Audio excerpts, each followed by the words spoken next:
Oh my God, I wish she could have been my sorority at the UPenn. Put your hands together for Jamie Gall.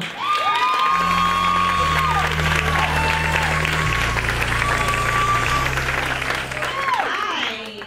Thanks for coming out tonight, you guys. I assume everyone is here to like see a friend or family member. Yeah. No? Cool. Yay! Answers. Awesome. I think it's really hard to make friends in LA. I come from a small town. And I feel like in LA, if I meet someone and I have to drive like 10 miles to see them, or if I have to get on the freeway to see them, I'm gonna question our friendship. Or, yeah. If they've moved like south more than twice in the last 6 months, I don't even want to consider being their friends because they'll live in San Diego by the summer, and I'm not willing to make that kind of driving commitment. When my boyfriend and I first started dating, he would only want to hang out after like 8 or 9 o'clock at night, and I thought that was kind of weird. Then I was like, okay, well, either he's a vampire, an undercover albino, or he has a wife and kids he has to put to sleep before we can hang out. And I was like, totally understandable, it's fine. But after we tried to do things around like 5 or 6 o'clock, it was impossible because no one drives in LA traffic in a good mood. You can leave your house and you look great and you smell great, and you ride to your destination and you look like you've just been gang raped. Which really only some people can pull off that look. So I tried to look closer to home to make friends.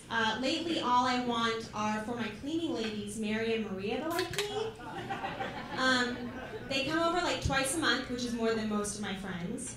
I make us lunches, and there isn't an awkward exchange of who's going to clean up afterwards because they're already there to do that. We'd be like the modern day version of The Help.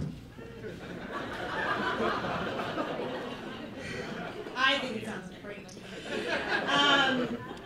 So I never had like staff before, so I just did averagely hospitable things to try to get them to like me, like offer them drinks and snacks, ask about their day, try to get them to invite me to family gatherings, and I just started to realize they wanted nothing to do with me. So I did a couple more rounds of what can I give you so you'll like me, and then they just stopped coming.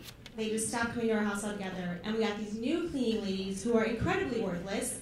They rearrange our furniture and light a scented candle and try to convince us that they've cleaned anything, and they just haven't. So I was really concerned, and I wanted my friends back. So I called the cleaning company to see what had happened, and they told me that Mary and Maria had requested not to come back to our house because there was a girl that lived there that was offering them food and drinks they weren't comfortable with.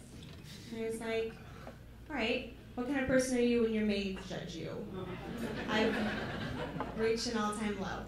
But I was like, I'm going to save this. I was like, no, I'll talk to my roommate. I'll tell her to slow her roll and they can come back. And the guy told me that that wouldn't be happening. So the worst part is that the new ladies clearly know what happened, so I have no chance of making it work with them either. And so that was a total bust. But I thought, where else do I go? Where else can I make convenient friends? And I thought, the gym. I go to the gym, and I've been taking spin class, and I feel like everyone in spin class knows each other. I don't know how. But you get there, and they all start talking about, like, Gatorade and fish oil. And I want that. I want to be part of this fun fitness club. And so after a couple months of going to spin, I found my bike, and I would always ride this bike, and it just happened to be next to these two girls who, they looked like me, we were like the same age, we rode at the same pace. Like, this is it. These are the bridesmaids of my wedding. This is where I meet my friends. So I started putting my stuff in the same row of lockers as them, and trying to show up early and get them to talk to me, and color-coding my outfits to match theirs. And they still wouldn't talk to me. So last week, one of them didn't show up, and I was like, perfect. Get one of them to like me, she'll go home and tell the other one how awesome I am. 2 birds with 1 stone, we'll be inseparable. So after spin class, I look over at the girl, and I'm like, hey, I love your spin shoes. And she's like, thanks. And I'm like, oh man, where'd you get them? And she's like, online. And I was like, all right, I get it. This girl's guarded. She doesn't want to take any crap. And I respect that in a friend because, you know, we can't take any crap from anyone in this city. So then I was like, forget it. All my beating around the bush failed me with Mary and Maria, and I'm about to lose Spin Girl, and that's not okay. So I asked her, I was like, look, I'm new to the city. You want to grab coffee sometime? And she looks me up and down and she says, "I already have a girlfriend." And I was like, okay. So my new friend has just come out to me a little early in the relationship. I wasn't quite ready for this.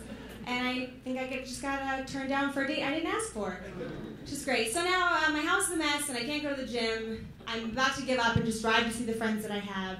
But I said, no, Jamie, you're better than that. So I thought there's one more thing I can try. I live in Hollywood and parking is a nightmare. As most of you know, I'm sure half of you have tickets on your car already. So I found the path when you get home.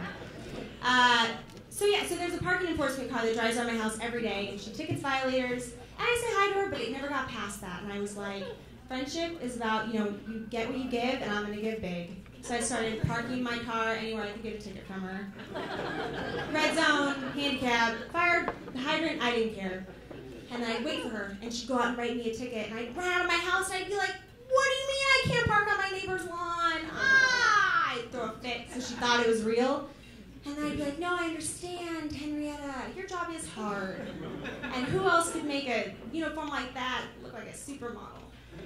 But it's just really warming up to me, it's been a couple $100 investment, but it's going well. So whoever said you can't buy friends just wasn't spending enough money. Thanks, guys.